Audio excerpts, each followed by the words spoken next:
Yadamwase na edika ameka no nchia nkoma obo ade nyankopon se waye adom edi ndenda de acheye na ye ni bitiemfo ebedi nkombo awo mo hu ni my apprentice bia oya akola kitu abi wo omumu omo ade echire ababisa bisa akola no hu nsam ya yi ano kama yakọ na busiafo kranche akobo mo amane ne bebre na nsi ebeye ntoro adadaafo no na omukọ ye no amasa aba ya hu se nya adada achede esurunku omude abra akola no yo sana mekaya no achede no abedi ensam na menko anso mintimi enji na tumi safre na busiafo no se ombra meboa ye na yentumi enye nti abusiafo na abeduru wa hase mefra o muso mbeka me ho na yenji achade no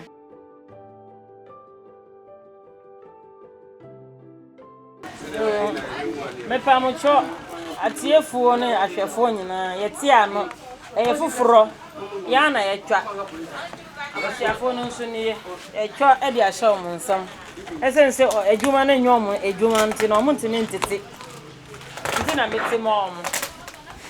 Thank you. If I want to believe you. Fufuro fine. Brand new. Asa nile ya babu ni de ka so na odingi.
Ke ba jone tela kana ne ti wonana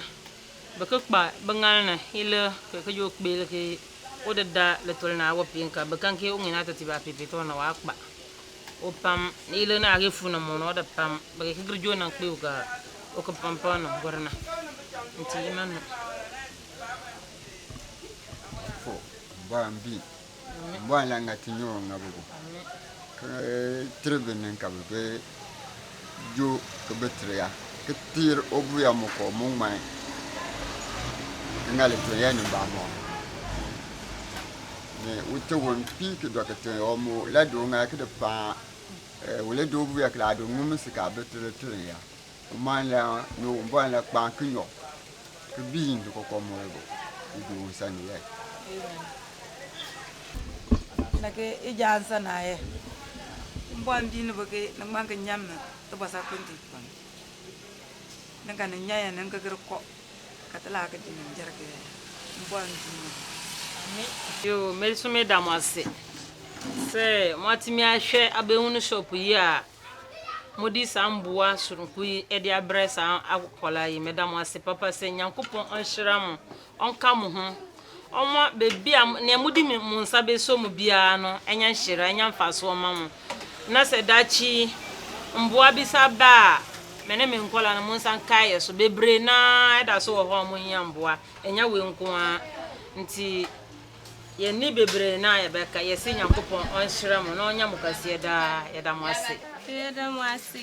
si mwafa mboa bia be bua mi jini ya mi sram